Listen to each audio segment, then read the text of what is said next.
부르심을 받은 사람은 반드시 하나님 말씀에 순종하는 삶을 살아야 됩니다. 관유와 성소의 향기로운 향이라 무릇 내가 네게 명한 대로 그들이 만들지니라. 내가 네게 명한 대로 그들이 만들지니라. 하나님이 말씀하신 그대로 부살렐과 오홀리압은 순종해서 만들었습니다. 그래서 그 출애굽기 25장 이하에 쭉 보면은 이 성막을 만드는 그 설계도가 얼마나 정교한지 모릅니다. 그런데 부살렐 오홀리압이 재주가 있었습니다. 그럼에도 불구하고 자기들 생각이나 자기들 방법대로 만들지 않고 순종해서 하나님 말씀하신 그대로 만들었다는 걸 알 수 있습니다.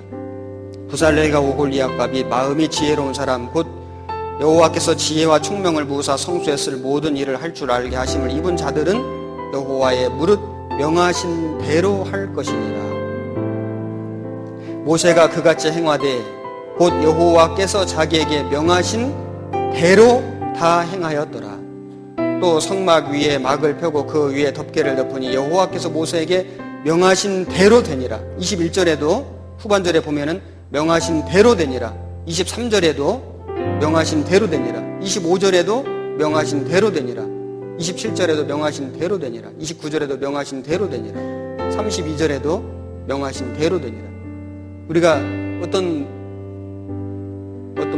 문장을 쓸 때 반복되는 말은 생략하죠.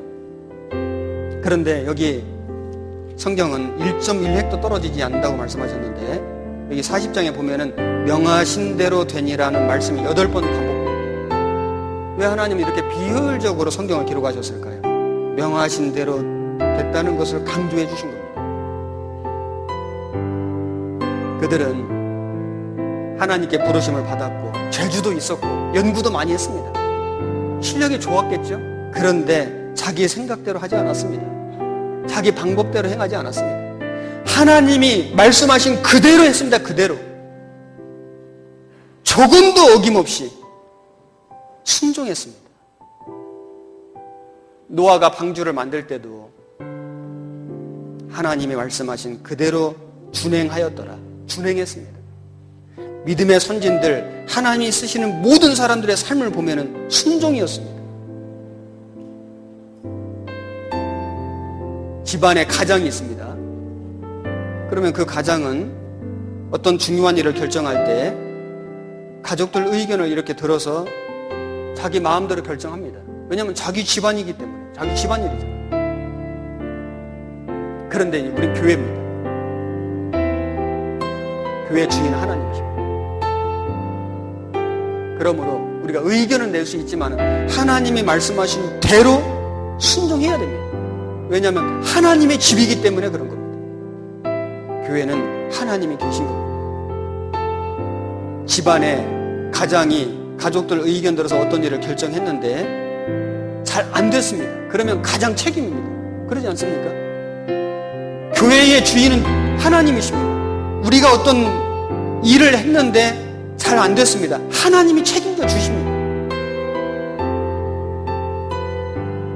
주님이 계신다고 해서 교회에 하는 모든 일이 100% 성공하는 건 아닙니다. 우리가 경험을 하는데 어떤 일을 이렇게 이제 모여서 의논합니다. 충분히 의논하고 기도하고 결정했습니다. 정말 우리는 고심하고 기도해서 결정했는데 그 일이 물론 잘 되지만 간혹 안 될 때가 있습니다. 막다른 골목에 부딪힐 때가 있습니다. 야, 우리 기도하고 했는데 왜 이런 일이 생길까? 왜 하나님이 이렇게 하셨을까? 거기에도 이유가 있을 겁니다. 우리의 어떤 일이 막다른 골목에 부딪혔을 때 우리는 더 하나님을 바라보게 됩니다. 우리를 돌아보게 됩니다. 어떤 일이 성공했을 때보다 혹 실패했을 때 우리는 더 많이 하나님 앞에 우리를 돌아보게 되고 우리 무릎을 꿇는 일이 있는 겁니다. 하나님은 막다른 골목길에서 가르쳐 주신 때가 있는 겁니다. 형통하는 길에서만 가르쳐 주시는 것이 아니라 막다른 그 길목에서도 하나님 우리에게 가르쳐 주시는 것이 있고 성공하는 일 아니라 실패하는 일 속에서 우리에게 주시는 교훈이 분명히 있는 겁니다.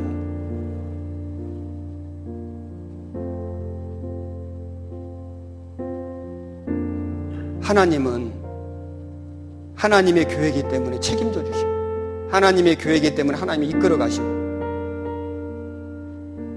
그 일에 순종하는 사람들을 쓰십니다. 순종했을 때 결과가 뭐냐면은 성령 충만입니다. 그 후에 구름이 회막에 덮이고 여호와의 영광이 성막에 충만하매 부살렐 오홀리압이 헌신하고 모세와 함께 다 순종했을 때 그 성막이 완성이 되니까 여호와의 영광이 성막에 충만했습니다. 우리 마음속에 주님의 성령이 충만할 때가 언제냐면은 순종할 때. 순종은 말 그대로 하나님 말씀대로 행하는 겁니다. 그런데 순종이 배울 때는 쉬운 것 같지만 행할 때는 어렵습니다. 왜냐하면 순종은 내 것을 버리는 거기 때문입니다.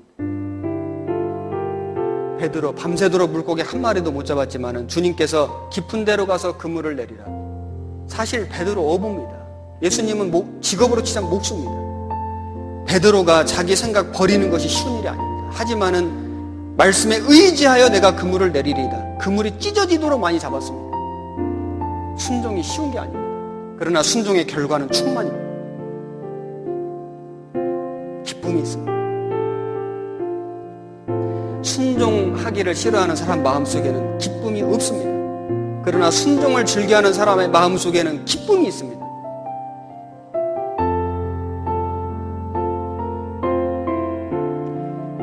비행사들이, 전투기 조종사들이 조종을 하다 보면은 비행 착각을 일으키는 경우가 있다고 합니다. 이것을 영어로 버티고라고 합니다.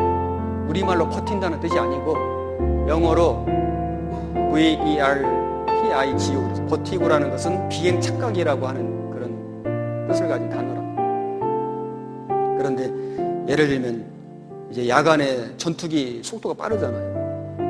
근데 밤중이기 때문에 이게 지금 구름과 바다가 있는데 이게 지금 구름인지 바다인지 이 전투기가 지금 이 정상적으로 지금 이렇게 가는지 아니면 비행기는 막 돌잖아요. 그래서 이렇게 배면 비행이라 그러죠. 거꾸로 가는지. 그런데 밤이기 때문에 그리고 바다와 구름이 있기 때문에 이게 지금 반드시 가는지 이게 지금 이렇게 뒤집어서 가는지 착각을 일으킨다는 겁니다. 반드시 가고 있는데 내가 지금 반대로 가고 있다고 착각하면 기술을 반대로 돌리잖아요. 그럼 바다로 추락할 수도 있고 그래서 비행기 사고가 일어난다는 겁니다. 비행 착각을 일으킬 때 그것을 해결하는 유일한 확실한 방법은 계기판인 겁니다. 계기판대로 하면 되거든요. 그런데 이 조종사 2명이 타는 전투기 있잖아요. 근데 한 사람이 비행 착각을 일으켰습니다. 그러면 비행 착각을 일으킨 사람의 손을 영어로 자이언트 핸드라고 하는 겁니다. 아주 거인의 손이에요. 얼마나 힘이 센지 막 절대로 안 놔주는 겁니다. 착각을 일으킨 사람은 고집이 세는 겁니다. 옆에서 아무리 뜯어 말려도 안 됩니다. 자기 고집대로 가는 거예요. 우리가 신앙생활 하다 보면은 가끔 우리는 착각을 일으킬 수 있잖아요. 내가 지금 잘못 가고 있는데도 난 지금 올바로 가고 있다. 교회를 해치고 있는데도 내가 교회를 위하고 있다.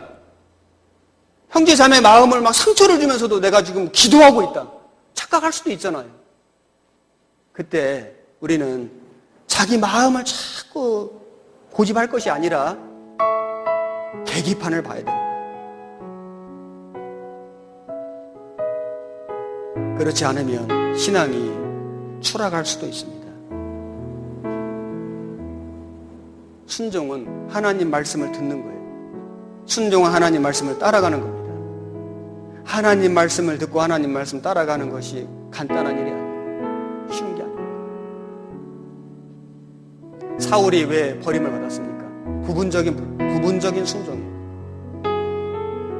모든 아말렉의 모든 걸 진멸하라. 근데 자기가 좋아 보이는 것은 남겨두고 좋지 않은 것은 진멸했습니다. 순종한 것 같았는데 불순종이었습니다. 부분적인 순종은 불순종이었습니다. 왕이 하나님 말씀을 버렸으므로 하나님도 왕을 버려 왕이 되지 못하게 하셨나이다. 내가 말씀 버리면은 하나님이 나를 버린다는 것도 알아야 됩니다. 이게 얼마나 무서운 일 아닙니까? 우리는 어떤 일이 있더라도 내 생각과는 맞지 않더라도 때로는 이해가 좀 안 될지라도 하나님 말씀 순종하고 그 길로 걸어가는 것이 하나님께 쓰임받는 비결입니다.